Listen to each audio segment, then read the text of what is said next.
guys, welcome back to Active Gardens episode 3. Hopefully some of you are joining having watched episodes 1 and 2 already.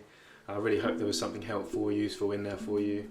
I am leaving my email address now at the end of the videos, so if there's anything you want to share, any advice, any comments, any feedback, questions, please just send me an email. I'll be happy to receive those. And any designs, any photos that you might have, any pictures from your own garden, any project that you're working on, if you're happy to share those kinds of things, send them to me and I'll include them in videos going forward. It feels like this would be a great way for us to build a sense of community around this project, which feels much better than me just kind of giving you my opinion every week. It'd be great to hear from people and get some feedback and bounce ideas off of one another.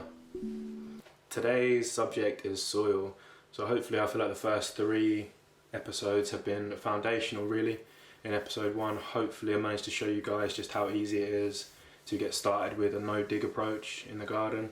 If for any reason you're struggling, if you're watching these videos and thinking, oh, this looks fun, it'd be great to get involved, but I can't for X, Y, Z reason, please get in touch, send an email, say that you need help sourcing compost. That's something that we can definitely arrange. Seeds, I have spare seeds myself, I can easily drop them off if you're in the area. Anything like that, guys, anything that we've covered thus far, if you feel like you'd like to be involved, but for any reason the access isn't there, please let us know. ECDP, Essex Cultural Diversity Project, and Active Essex, really making this project go ahead because they want this stuff to be accessible, so please let us know.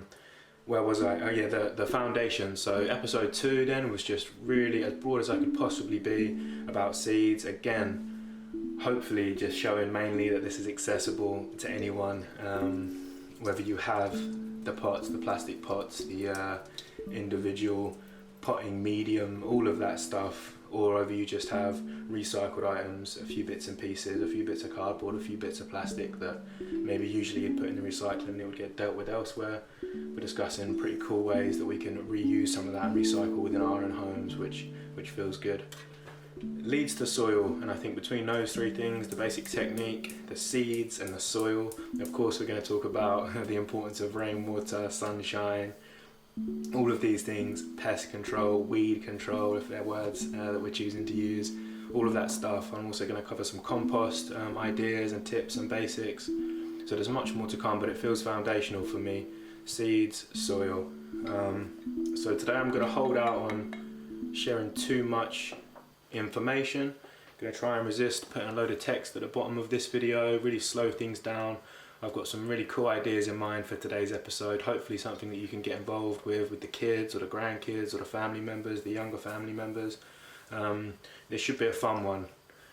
I don't want to skip on the importance, the science, the foundations of soil, the importance of the microorganisms, why we use the no-dig technique, why we try and protect and preserve that crucial soil, that life-giving soil, Mother Earth, why we put organic matter on top and give back and give back and give back foundationally before we start asking for veg and food to grow.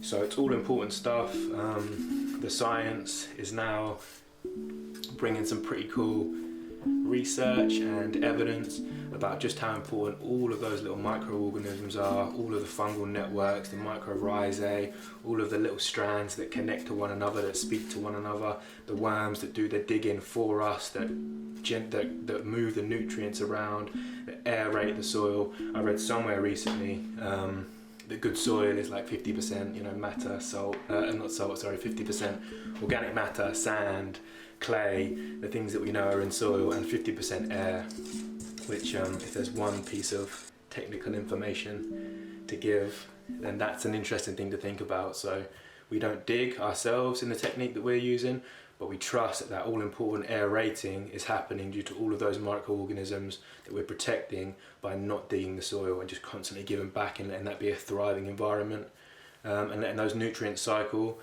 And eventually, of course, that comes out in the food that we eat. So I'm not going to go into any more detail than that on the subject. At the end of this video, I'm going to share a few links to people that I personally have enjoyed listening to on the subject of soil.